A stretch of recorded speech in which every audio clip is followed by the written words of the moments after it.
What a week, a never-ending Conservative melodrama. But what's happening to our mortgages could be the bigger real-world nightmare. Is this the end, Mr. Johnson? He scarpered from Parliament before the verdict. Will you take responsibility for anything? But Boris Johnson can't run from Parliament's official judgment. The former Prime Minister lied and lied. 90 days is a very severe sanction. A stab vest didn't insulate the Prime Minister from questions, even though he plainly didn't want to answer.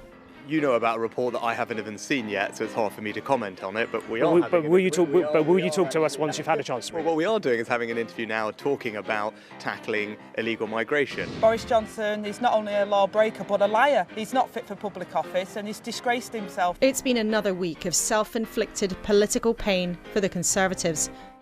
But the real world pain is what really matters. Rising costs for millions of homeowners who might find it hard to make ends meet.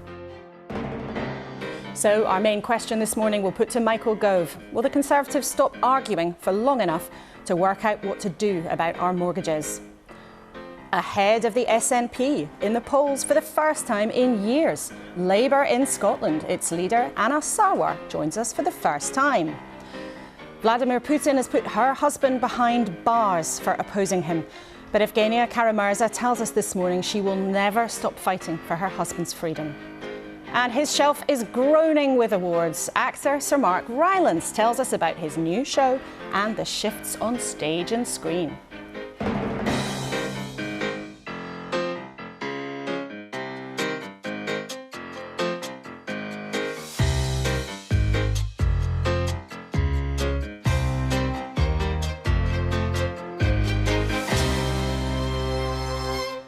Morning. And with me at the desk, the historian Simon Schama, Samuel Kasumu, who worked in Number 10 and hoped to be the next Conservative Mayor of London, and the former Cabinet Minister Justine Greening. A warm welcome to you all, and welcome to you this morning as well, of course. First, let's take a look at what is making the news. A lot of the paper is still going with the aftermath of the report into Boris Johnson that gave its official verdict that he lied. The Observer claims Rishi Sunak's allies are dismissing him as just an ex-MP. But the Telegraph has a different Partygate story, saying that Sue Gray, the senior civil servant who wants to be Keir Starmer's chief of staff, broke the civil service job rules by taking that on. But the Express says, get a grip, stop worrying about Partygate and save the economy. But making most headlines this morning, the Sunday Mirror has unearthed a video taken at a party held during lockdown at Conservative headquarters. Two of the partygoers are on Boris Johnson's controversial honours list. Well, a whole range of takes there, but so much discussion and coverage still of the same story, Partygate, which goes on and on, so hard for the Conservatives to shake that off. Justine, when you saw that video, what went through your mind? Well, what went through my mind is it was a Christmas that I didn't get to spend with the rest of my family, and it was the last Christmas my grandma was alive. I'd love to have spent time close to her, like they did, partying.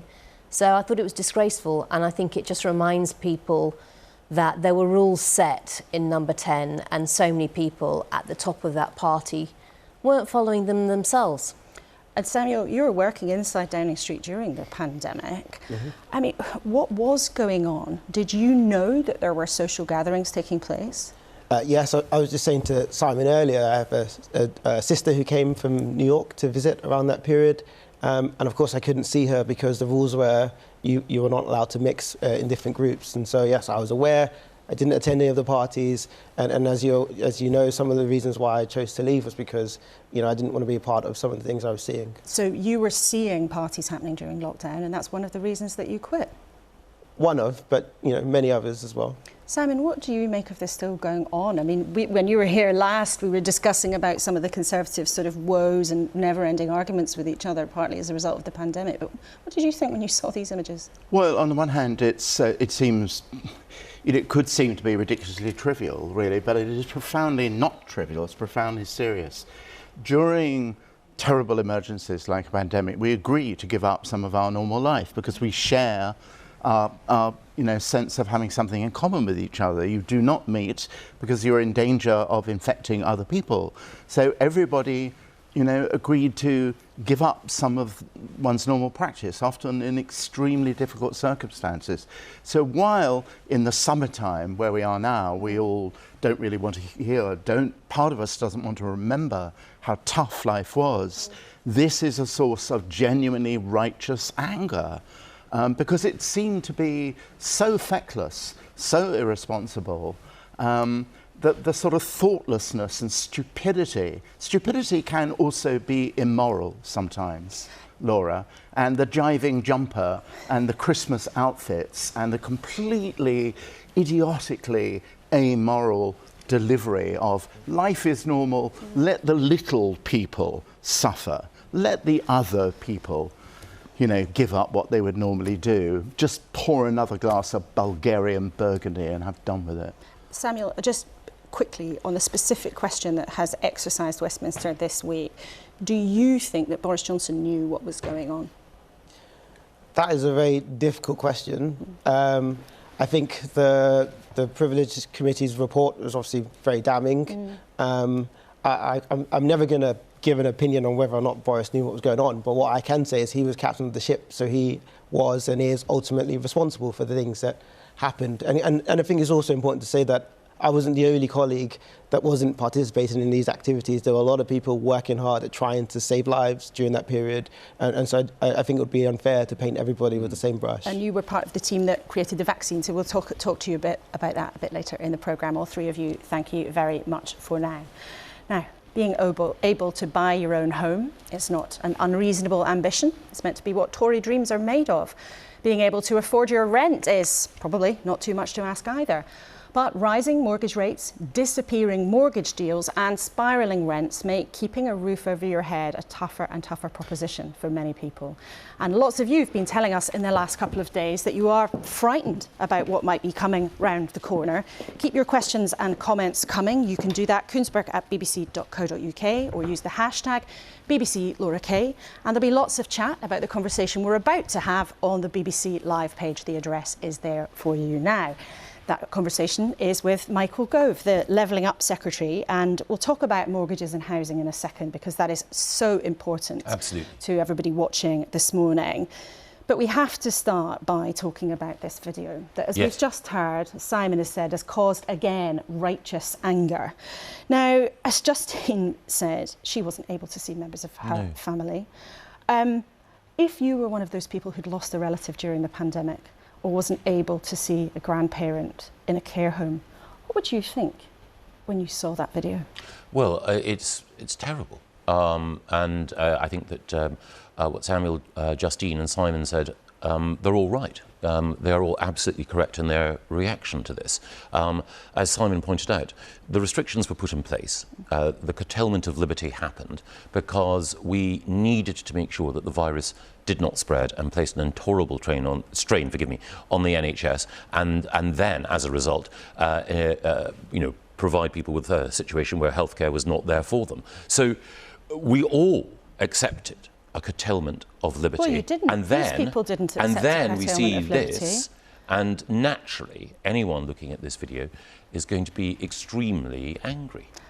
Should you say sorry to people this morning for this? This was happening in your party headquarters. We know it happened in Downing Street on your party's watch. Should you apologise? Yes, I am sorry. I do apologise, unreservedly.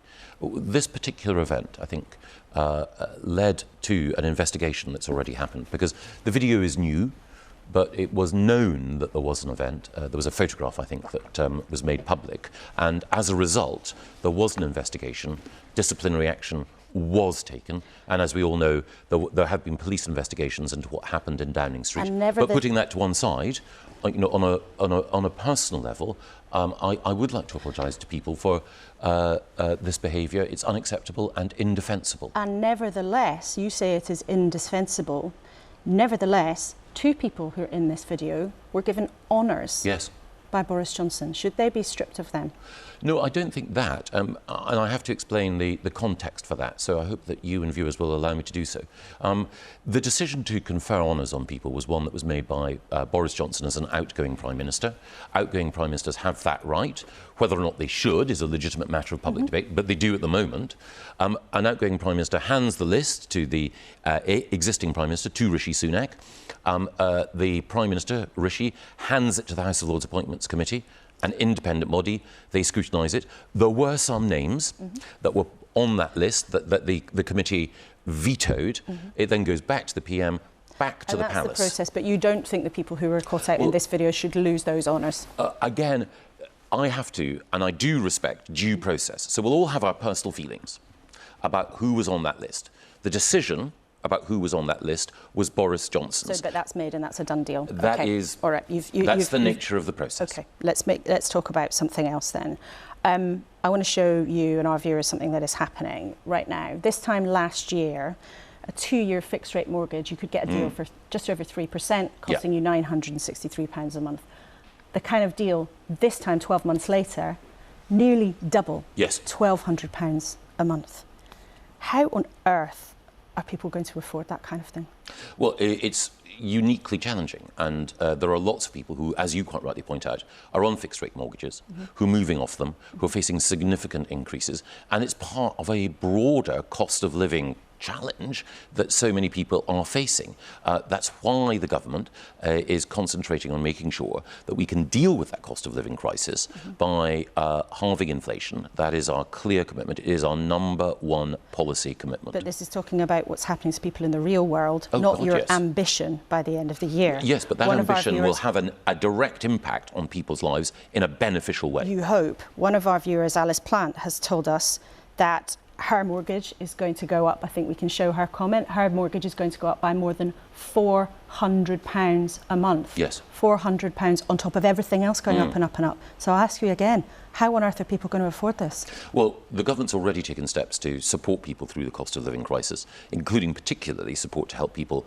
with energy bills. So how are you going to help them with their mortgage bills? Well, again, what we need to do is to make sure that we are in a position where inflation overall is defeated. Now, in order to do that, interest rates have risen.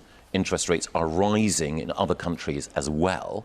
And again, it's no comfort to any individual when we talk about the global economic picture, but for the people who are making decisions in this country and elsewhere, it's that global economic backdrop that determines what happens to mortgage rates. There's a direct connection between war in Ukraine, the horrors that Putin's unleashing, and the price that we are all paying. And there's also a connection between what the Conservatives did in the autumn, as many of our viewers have pointed out to us, the decisions that were taken then that I know you objected to have made the situation worse by many people's calculations. And you're explaining some of the causes of the problem there. What our viewers want to know is, what are your solutions? Dean Patterson has told us, my mortgage is due for renewal. I'm due to pay double. Mike in Essex has said he can't sleep at the moment with the stress. His mortgage is going to go up by £500 a month. So what are you going to do about it? Well, the first thing is to make sure that we command the confidence of international markets, that we prevent interest rates rising further than they need to, and that's exactly why the 3 economic principles that guide us are so important. Michael Gove, I'm asking you what you're going to do for people who are terrified about not being able to keep a roof over their heads. Let's not talk about, the causation, the global economic situation, which is important, but what I'm asking you is, what practical help will you as a government offer people who are genuinely in distress? Well, the most important thing to do is to try to make sure that interest rates don't go up further and further. That is the factor that is driving the increase in mortgage rates. Now, but that's down to the Bank of England. We think they're going to go up again this week. So what practically, are you going to offer any financial support to people in distress? Well, several things. We've already offered financial support. We always remain vigilant about what more can be done in order to help people through difficult circumstances. And we're also taking steps to reform the housing market overall to improve the position of people in the private rented sector. As you quite rightly pointed out earlier, increases in interest rates overall bear on them. But the fundamental big issue is making sure that we reduce debt, that as a government we are not borrowing in a way that is unaffordable, because if we are running a deficit which is unsustainable as a country that drives up interest rates overall. But I haven't heard there, with respect, any single solution directly for people who are struggling with their bills. And there's an interesting thing here, because this time last year, when energy bills were projected to go up so much, the government for ages said, oh, no, we won't help, and then did. No, and I argued that we should. And when it came to the pandemic, when people weren't able to go to work, the government stepped in with furlough. Yes.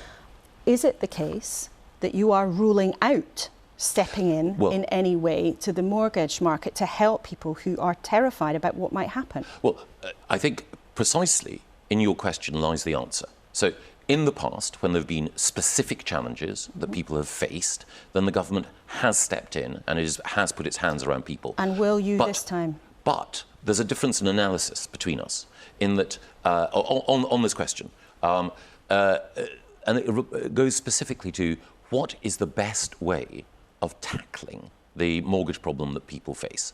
And the government's belief, and I think this is reflected by what other governments are doing as well, is you need to go to the root cause of this. So you can provide temporary amelioration. No, you can provide a salve, a balm and intervention. And as I said earlier, we keep that under review.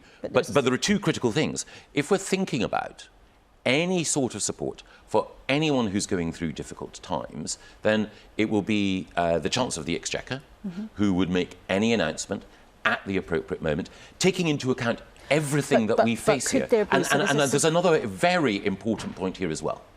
Both the intervention in COVID and the intervention on energy require government to spend money. If government is spending money, then it can't be magicked out of thin air. It will either come from people's income through taxation, and we've got to keep taxation low in order to stimulate growth, or borrowing. But what are you saying to people this morning? Well, and it may be that, I'm not for one second suggesting there is a right or a wrong answer to this. But what I'm hearing from you this morning is that as things stand, the government does not plan to provide any support to people who are struggling to pay the mortgage. No, I think, again, if that's what you take from what I've said, then I haven't communicated specifically clearly enough. When we're talking about the economy, we have to be careful. And anything that I or any government minister says about future spending will have an impact on an assessment that the markets will make about the durability and the safety of the stewardship of our economy overall. So there may be a possibility further on, but now you're not willing to commit. That's what I'm hearing. Specifically, and we must move on. What I'm saying, I think there's a difference between keeping under review and ruling out. Okay. And that's the distinction that I'd like to draw. Absolutely. Okay. But also, and I think everyone will understand this, if you spend public money in order to deal with particular crises, you are inevitably adding to the stock of debt. And if you add to the stock of debt, that puts pressure on interest rates. The worst thing to do would be to spend money in order to provide a short-term relief, which would then mean that our overall finances were in a weaker position and interest rates were higher for longer and inflation was higher for longer, which is why... to do that right which is now. why, at a critical moment, I think there's one other thing that does need to be said about borrowing. Let's move on. You've made that case very clearly. You said we're not ready to do it for now, and it might come with an unacceptable price tag. OK. Now, you have a complicated history with Boris Johnson. And the last time you were here, you told us you believed his claim that he didn't know what was going on during Partygate. There you are with him the morning after the referendum, all those years ago. Do you now agree with the Privileges Committee that he lied? The Privileges Committee report is pretty clear, but I think there are several things to say here. The first is that it is Boris's sincere belief that he was assured that the rules were followed. I would invite everyone to read the Privileges Committee report. It draws some important distinctions between Boris's belief, the way in which he sought to assure himself on the facts, and then the views and indeed the testimony of others. But I entirely understand that there is a desire for what was a complex, fraught and flawed execution of policy within Number 10 to be summed up in one word. But the reason the Privileges Committee both took their time and issued a report at such length is that there are complexities there. So reducing it to a single badge to pin on Boris Johnson, I think isn't right. But you're going to ask me how I'm going to vote tomorrow? Well, I'm going to ask you if you endorse that important report. Will you vote for it tomorrow? I've read the whole report. There are parts of it that I think are excellent work. I don't agree with the conclusion, however, personally. I think that the final conclusion, the decision to impose a 90-day penalty is not merited by the evidence that the committee has put forward. So will you vote for the report or not? I will not vote. I will abstain. What will the Prime Minister do? I do not know, but I think it's critically important that each individual member of the House of Commons forms their own judgment. So I would not wish to influence anyone else. My own judgment is the committee have done good work. It is a good report. There are clear areas where the actions of Boris Johnson as Prime Minister fall short of what should have been expected. No doubt about that. And it is appropriate that he faces criticism. He has already forfeited his job as Prime Minister and left the House of Commons. By his own volition. His own decision. So we now have a decision to make as members of the House of Commons. My own view is I'm grateful to the committee. I think their work is good, but I don't agree with the conclusion. But what people will want to know is, do you think the Prime Minister should turn up in order to back the institutions of Parliament? Should the Prime Minister be there tomorrow? I should not give advice to any other individual member of Parliament. I'm asking you what you think. My own view is that each individual should make up their mind. It is a matter for each individual reading that report and weighing it. And I will not criticise any member of Parliament for any decision they take on the basis of that report. What would you say to colleagues who are still supporting Boris Johnson very noisily and criticising others who do not? Well, I'm a free speech fundamentalist. So my view is that the whole point about having a democratic system, a parliamentary system, is that people should feel entirely free to share their views, however pungently, however much I might disagree with them on this. That is the sign of a healthy system. But is it helpful to the Conservatives for people to keep waging this war, to keep going in for another bout? Well, what is really important, I think, is that, of course, you're going to ask questions because the vote's tomorrow and your viewers, many people are interested in it. But for me, going back to the point that we were discussing earlier on mortgages, I spend most of my time thinking about how we can get a better deal for people in the private rented sector, how we can make sure that people in socially rented homes and council housing are in decent homes, how we can shift the economic picture so that we can get a more equal society, and critically, how we deliver on halving inflation, reducing debt, growing the economy, and making sure that we also cut waiting lists and stop the boats. I was wondering if you were going to get through all of the 5 pledges, but I just precisely for the reason you said there, you spend most of your time trying to think about other things. Do you ever, Michael Gove, you've been a central character in all the traumas and tribulations for the Conservative Party in the last years, do you ever just sit back and think, you know what, we've made a Horlicks of so much of this. The country gave you a huge opportunity in 2019 with a massive majority. You had the referendum vote, which of course was what you wanted, that result. Do you ever just wonder, why did we end up making such a mess of all of this? No, I don't. I look back. Never crosses your mind? No, every day, I think everyone in public life will reflect on the challenges, reflect on mistakes and lessons to be learned. I have made mistakes. I've learned some lessons. Other people will make a judgment of whether or not I've learnt the right lessons.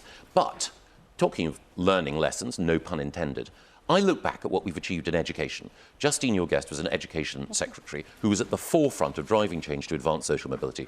We now have the children in this country who are the best readers in the Western world. We have moved up the international league tables for literacy, for numeracy and for science.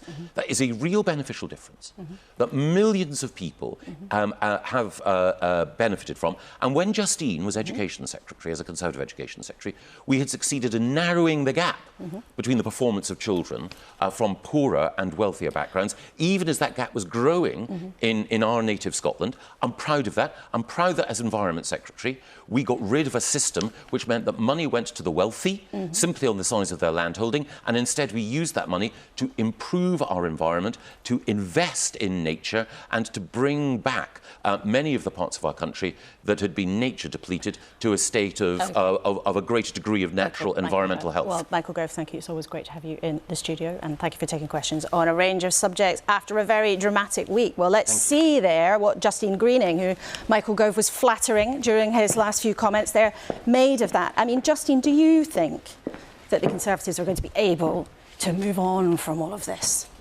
I hope so, but I think it would be easier to persuade the public that we've moved on from it if MPs simply went into the House of Commons on Monday and supported the Privilege Committee report. I think it's actually quite important for people to see that there was due process, it's come out with an outcome, and get behind that. And so that's I think, actually quite an important moment for the Conservatives. So is it disappointing to you to hear that Michael Gove's going to go, but he's going to abstain and then won't tell us what the PM's going to do?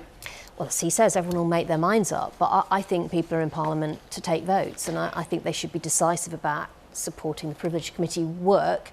Essentially, it's important to recognise that MPs and especially Prime Ministers cannot mislead Parliament and be allowed to get away with that. Samuel, we talked there with Michael Gove a lot about housing. Now, I know it's something you're very interested about, and you've written about in your book Outsiders about your own history. How much of a problem do you think it really is, particularly from a sort of generational point of view? Do you think the Conservatives really get it?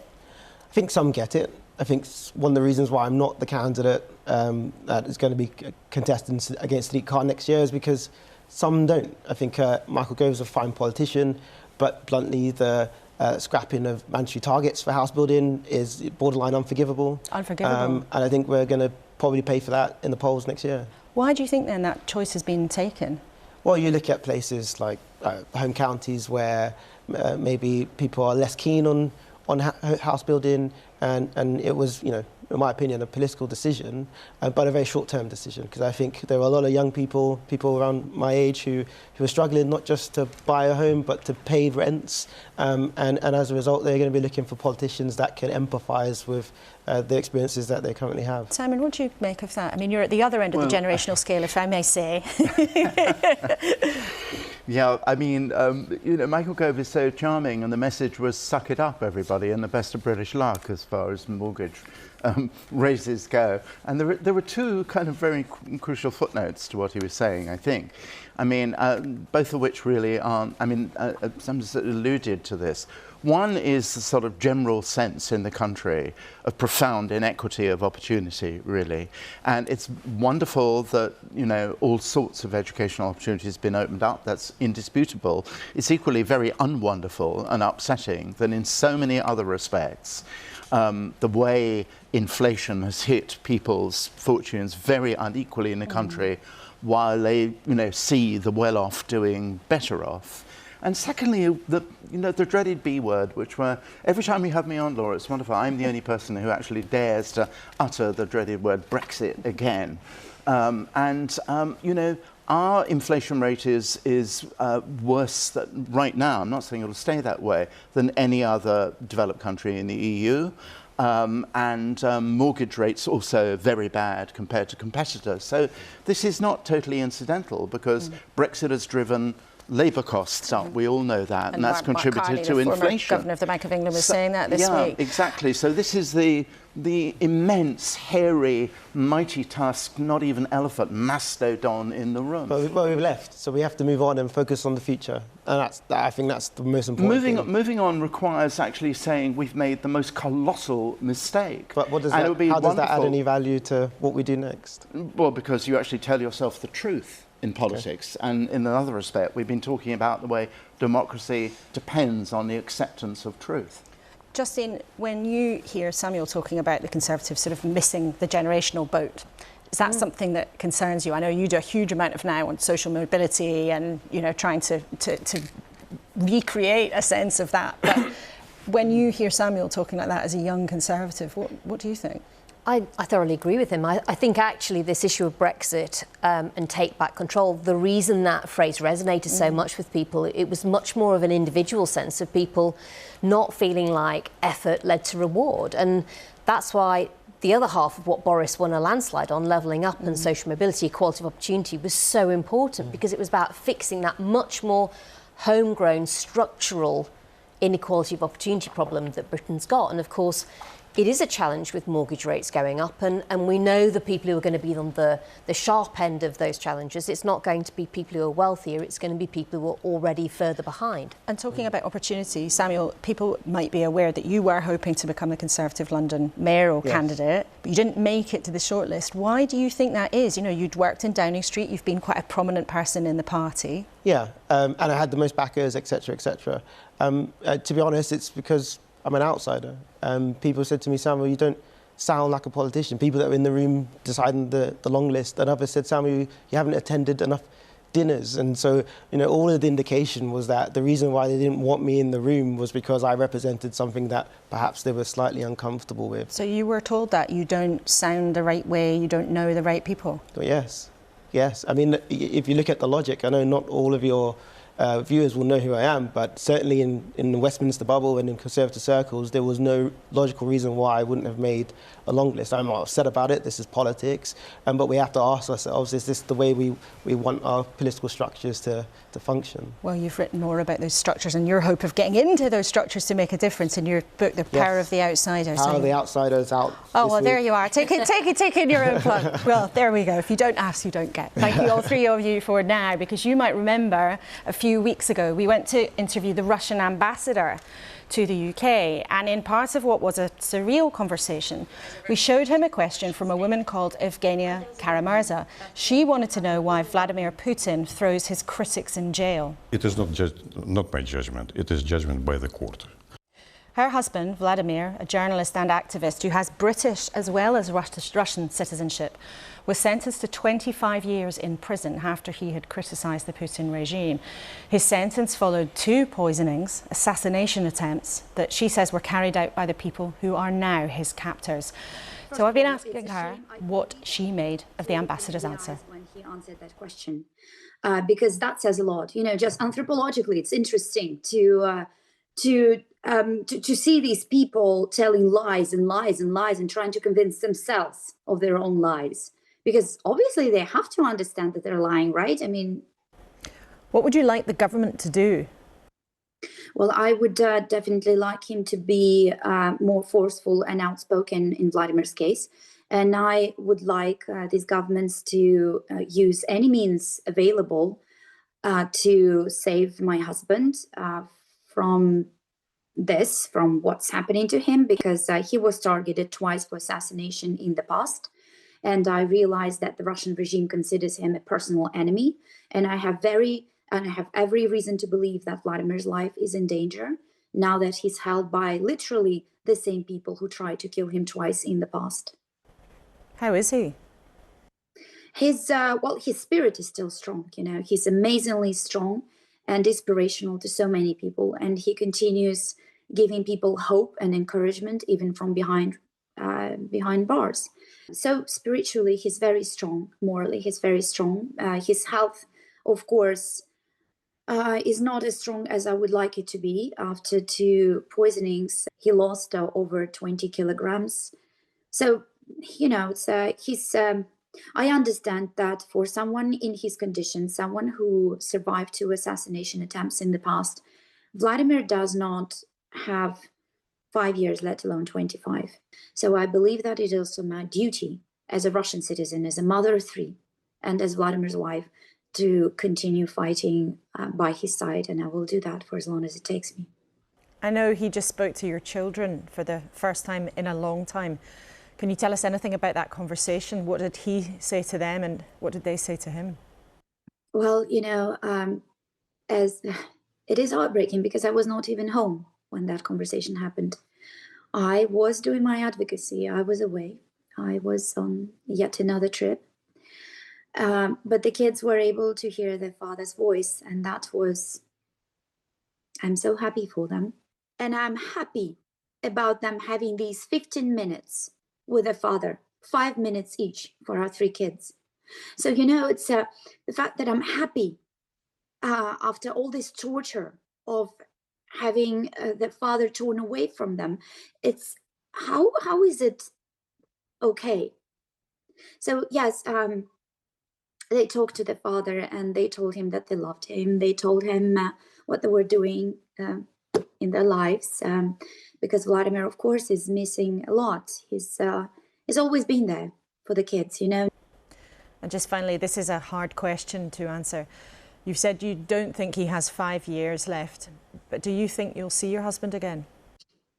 I do. I am an optimist, and I also know that I believe in my strength, and I believe in Vladimir's strength, and I will continue fighting, because what is happening today, this regime of Vladimir Putin, it's absolutely inhuman. And I believe that I will see Vladimir, because the idea was to raise these kids together, and I need him back in the picture. He's not going to get out of this one.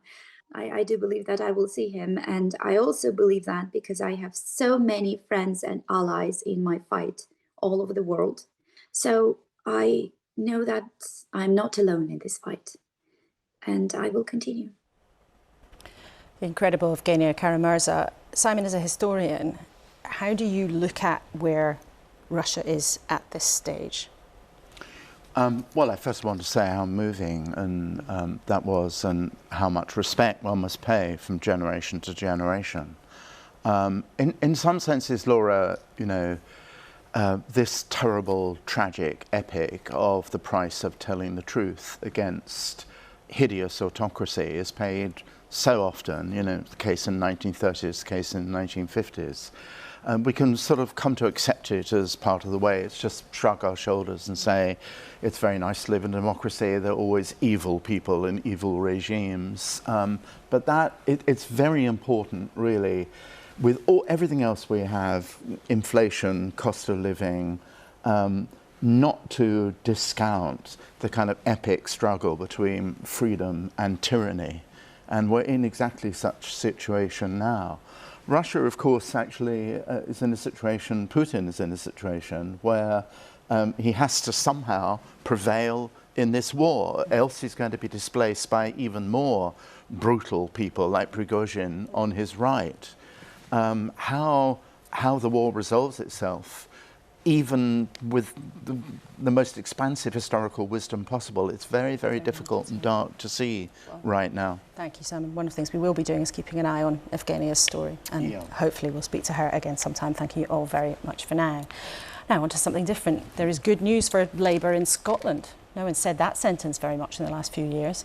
But a Sunday Times poll suggests for the very first time in a very long time, the party's actually ahead of the SNP after all its trauma and embarrassment. And tomorrow, Keir Starmer will be in Scotland to announce more detail on the party's UK-wide plan for green jobs. But remember, Labour has just slowed down some of its spending plans for that green transition. So does it really stack up? Anas Sarwar is Labour's leader in Scotland, and he joins us for the first time this morning. He's in Glasgow. Good morning to you. Good morning, Laura. The party's announcing plans tomorrow to give members of the public discounts if they sign up to having clean energy projects like wind turbines or solar panels in their community. How would that work?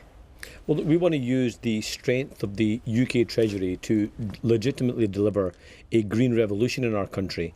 And our plans are rooted in 4 key principles. The first is more jobs, not less jobs. Second, lower bills, not higher bills.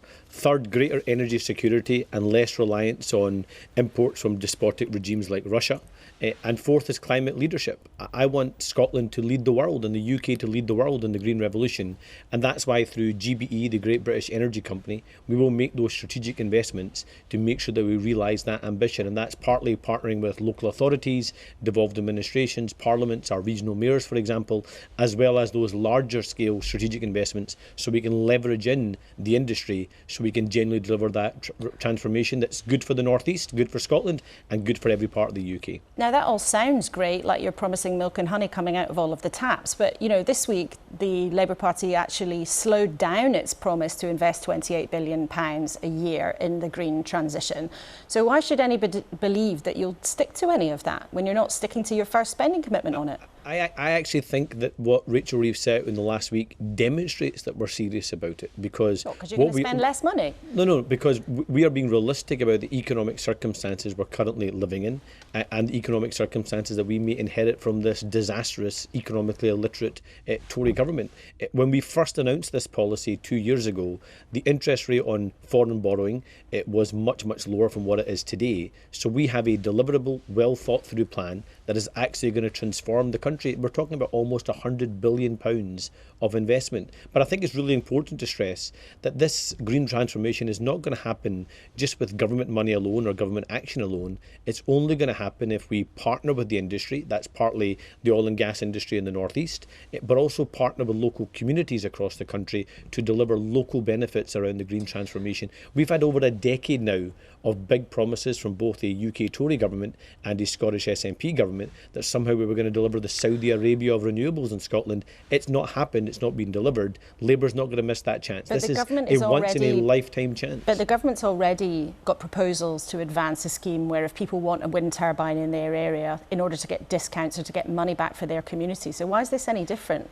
Well, look, it's a completely different scale. What you're talking about right now is little small pots of money and little strategic announcements to get the headlines and to get the press release rather than actually doing the hard work to deliver for people across the country. We were promised that in Scotland, for example, and we've seen the government patently fail to deliver that transformation. So this is a complete rethink because we're running out of time. We have a climate emergency. And we have got to deliver it really quickly and really significantly if we are going to confront both the cost of living crisis, but also the climate emergency, the global climate emergency we see right around the world. And I honestly believe this is a big, bold, transformative package that we'll be announcing tomorrow that's going to be great news for Scotland, but also great news for the UK and great news for the planet. But part of this, though, people look at and think maybe there's some quite nasty news in it too, and there could be a risk to jobs as well as very big costs. Part of Labour's plan is not to grant any new licences for oil and gas. Now that affects particularly the huge North Sea industry in the north of Scotland, and we've spoken to one of the union bosses, Gary Smith of the GMB. Now he's got a lot of concern. Do you accept that stopping granting new licences for oil and gas will inevitably mean closures of platforms and job losses? No, I don't, but I'm really glad you asked the question, Laura, because it's really, really important that we stress this point, particularly for those people that work in the oil and gas industry in the northeast. There is not a suggestion of any cliff edge. There will be no cliff edge. There will be no turning off of the tap. We are clear that oil and gas will play a significant role in our energy industry for decades to come. What we're talking about is building the strategic partnerships in order to actually deliver the green revolution. And I want to be really upfront about this. We need the oil and gas industry, all those businesses, the scale of the investment that they're able to make to partner with government to actually deliver on this objective. And that's what you'll have, a genuine partnership. But can you guarantee that there won't be job losses? Because it's a simple logic, isn't it? And you know, and investors hear that there won't be new licences, they will look elsewhere. That is likely to accelerate closures. That is likely, ultimately, to cost jobs. You can't guarantee there won't be job losses. So look, I've met with leaders of the industry this week, and I was really, really clear that we will honour all existing licences. Any new licences that are issued between now and the next Labour government, we will of course honour them as well, because that's partly important for the industry to make those investment decisions, but also we do not want to open up a UK government to perhaps big compensation claims.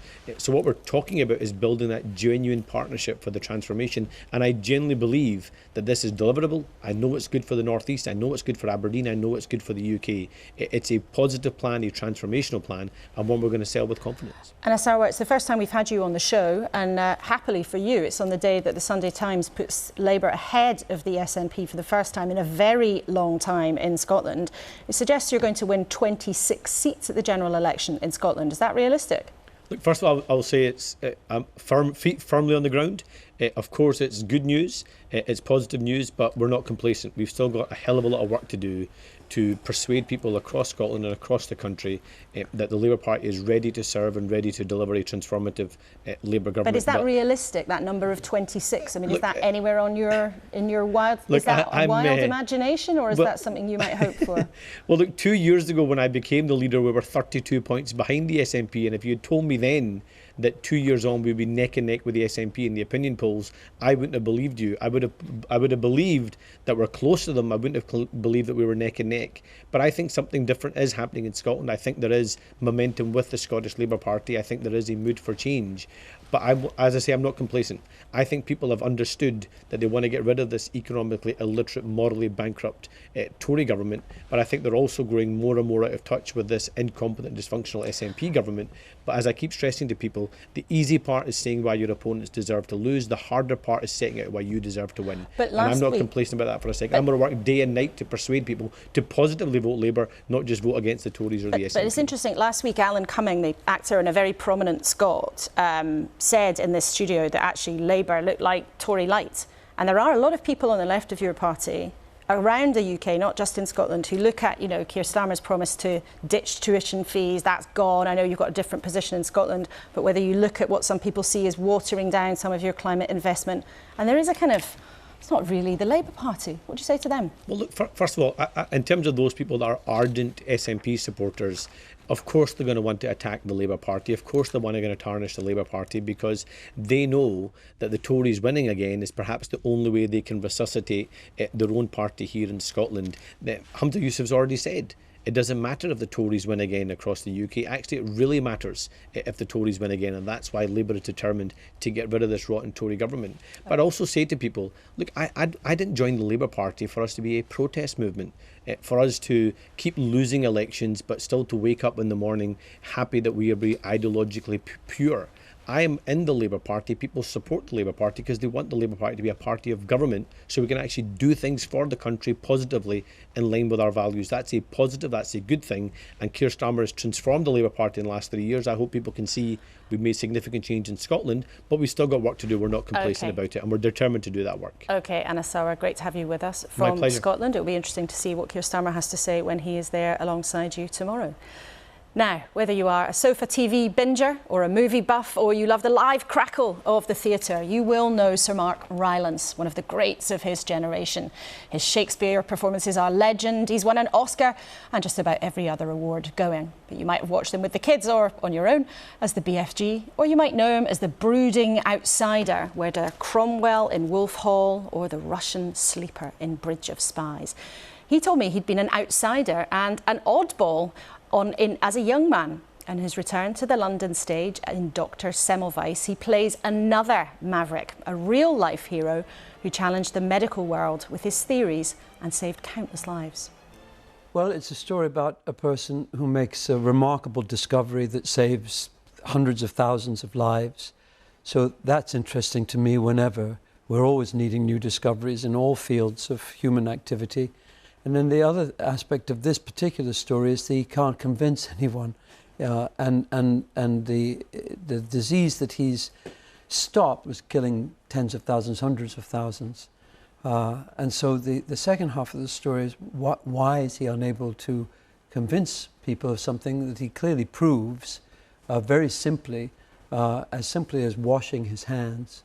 Stops this scourge across Europe, across America, and everywhere. So there are two things in it that are interesting for, I think, whether you're into medicine or not. And the parallels perhaps with the pandemic. We all remember those messages of being told to wash your hands. But we also see now the sort of proliferation in conspiracy theories of people saying, don't trust the science, don't trust the vaccine. Well, yeah, and that's some of those accusations were thrown at him as well. Mm-hmm. Necessarily, advancements in science, in the arts, and sports are going to be outside the box, and they're probably going to be from people who are difficult, who don't think in the way other people think, and can be accused easily of being conspiracy or theorists or paranoid or all these different things that were thrown around during the pandemic. I think it's dangerous for us to suppress new ideas. In medicine, new ideas will necessarily sometimes mean that the old ideas, in this case, going from doing an autopsy straight to helping a young woman give birth, was killing the young woman. The doctors weren't doing it intentionally. They thought they were helping the young woman, but they were carrying unknowingly bacteria on their hands. Now, that's one of the reasons that they didn't accept this new theory and attacked it in the same way new theories are attacked in our time. And I think it's dangerous. Do you fear that there are specific things that come to mind when you talk about new ideas being closed down or new ideas being attacked? What's on your mind when you say that? I'm thinking about I'm thinking particularly, I'm not a doctor, I'm an artist, but I remember when I first came into the theatre in 1980, I feel like there were a lot more kind of oddballs and difficult people in the theatre. And now and I think on film sets too. And now I regularly, understandably, meet directors who only want people who are easy to work with. They don't want anyone difficult. They don't want anything like that. And I think that also can be a loss. Would it be harder for the young Mark Rylance to make his way now, do you think? Yes, I think so, yeah. Yeah, I think so. Why do you say that? I was temperamental and moody and difficult to understand. And I think today I've got a bad reputation and not got so much, not been welcomed into work. And you have, of course, had enormous acclaim, you know, with almost every award going, and of course a knighthood too. I mean, with the portrait you paint there of a young Mark Rylance, recoil at the idea of becoming a sir one day? Would he recoil at Yes. becoming a sir? Yes. It wasn't in my imagination of how things would proceed, no. But would you have thought that was outrageous, or that was something that you would turn down if it were ever to be offered to you? Yes, I did turn down an honour that was offered earlier than that. And I still sometimes am unsure about it, but I have such respect for our king, who himself has been a rebel and someone who has said things that people thought at the time were difficult. I want to ask you something else about the business of acting, how you go about things. So the actor Michael Sheen has recently said it's hard for him to accept seeing people who aren't Welsh playing Welsh characters. What do you think of that? I understand what he feels. I can see it's even more powerful for people who have a disability or some aspect of themselves that they feel is suppressed when they haven't been given work.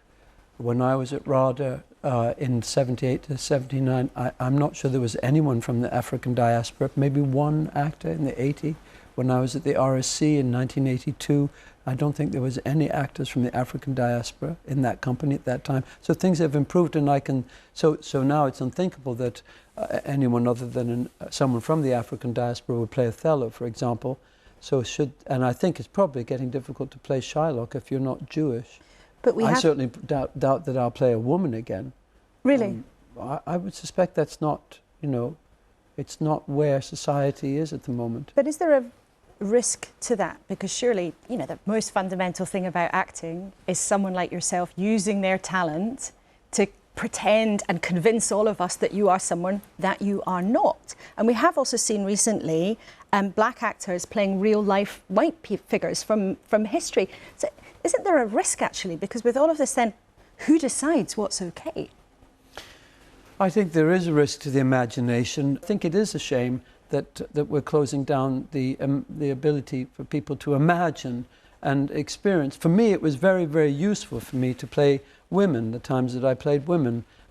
Playing Cleopatra, I've never suffered so much in any of the male roles I've played as I suffered when I played Cleopatra, as indeed I think many women have suffered for many years, the deaths of warrior husbands in wars. And the way Shakespeare writes that, the way he writes women, the way whoever wrote Shakespeare writes women is incredible. There's no greater writing of women in the history of drama. So I think it's a shame both for artists not to play, and I pretended to be a Welshman at times and had a wonderful time doing that and learning that beautiful way of speaking that Welsh people have. So I think it is a little, I think it's a bit of a dull theatre if theatre's politically correct. It's a place for us to imagine things and experience things that, if we experience them in life, would maybe cause us harm. But I think suppressing the imagination is not the way we're going to move forward.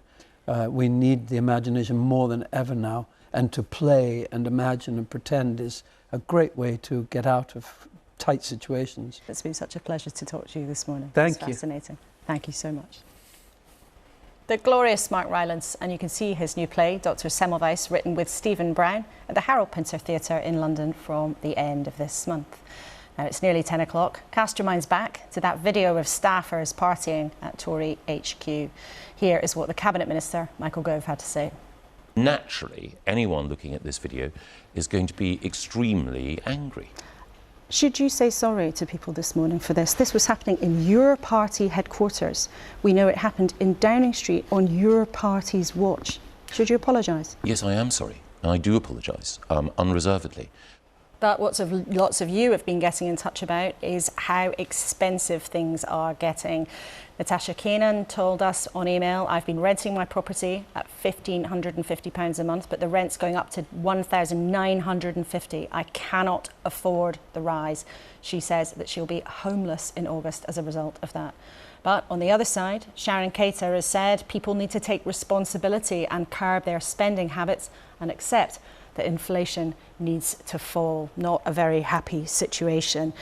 Simon, I just wonder, partly listening to Mark Rylance, partly dipping into your new book about this history of pandemics and plagues, we've lived through such an extraordinary period, haven't we? Yeah, no, we really have, and I'm really thrilled to hear that Mark is going to play about the great Semmelweis, and it just leads us to reflect, really, at a moment when we have so many existential crises coming at us: climate change, the next pandemic around the corner, the sense, really, in which those who determine the way we live economically are completely outside our control.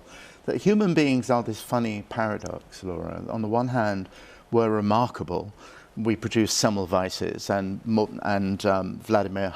Waldemar Hafkin, who's at the heart of my story, who develops the first vaccines against cholera and bubonic plague. So we're paragons of the Enlightenment. We can do scientific miracles. We can produce a vaccine against COVID far quicker than anyone would imagine. On the other hand, we're this barely evolved, mad cartload of primitive paranoia, hysteria, conspiracy theories, and idiotically trivial complacency seen jiving while the rest of us poor mortals were locked down. And no wonder, you know, those machine minds inside AI will one day, you know, the first AI person will come on your show and say, really, you had your go, Homo sapiens. You blew it. Now it's our turn. Probably not that long before they're in this seat. Samuel, I know you were involved in working on the vaccine when you're in number 10. What do you think about that now when you reflect on all of this?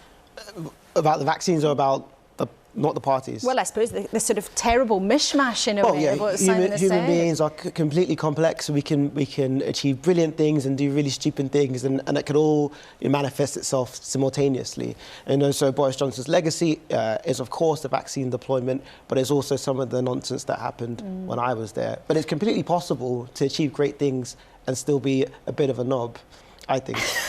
Not that I'm calling Boris Johnson a knob, of course. Goodness me, and it's a family show on a Sunday morning, so I hope nobody's offended by that language. But Justine, you know, as somebody who, you know, gave so much of your life to the Conservative Party as a minister, when you look at what's happening now in this endless melodrama and this extraordinary period that we've lived through, how damaged do you think the party is? I think it is damaged because it went in lock, stock and barrel with Boris Johnson. He delivered a landslide victory, but in the end didn't seem to have a plan for either Brexit or delivering levelling up. Now we have a Prime Minister, Rishi Sunak, who has plans, but actually we're missing the vision. So the party will look back on this term and feel it could have achieved so much more for the British people, but there's still time to do that. OK, all three of you, thank you so very much indeed for joining us this morning. Simon, Samuel and Justine, thank you very much indeed. And the pandemic, of course, one of the forces that has changed all of our lives and our politics. Interest rate rise expected on Thursday is going to keep changing things too, piling more pressure on mortgage holders and borrowers to pay the bills and presenting a dilemma for the government. Ministers stepped in with billions to help pay our energy bills, but maybe that's created an expensive precedent that it might be impossible for them to escape. I just wonder. Although listening to Michael Gove this morning, the government's nowhere near ready to talk about stepping in a big way. And with that video and a possible vote on the report that condemned Boris Johnson tomorrow, it is also hard for the Conservatives to shake off the nightmares of Partygate still. You can head to the iPlayer for anything you missed as ever, and there'll be tons on the BBC News live page to chew over. But thank you so much for your company. Happy Father's Day, and I'll look forward to seeing you same time, same place next week. But for now, goodbye.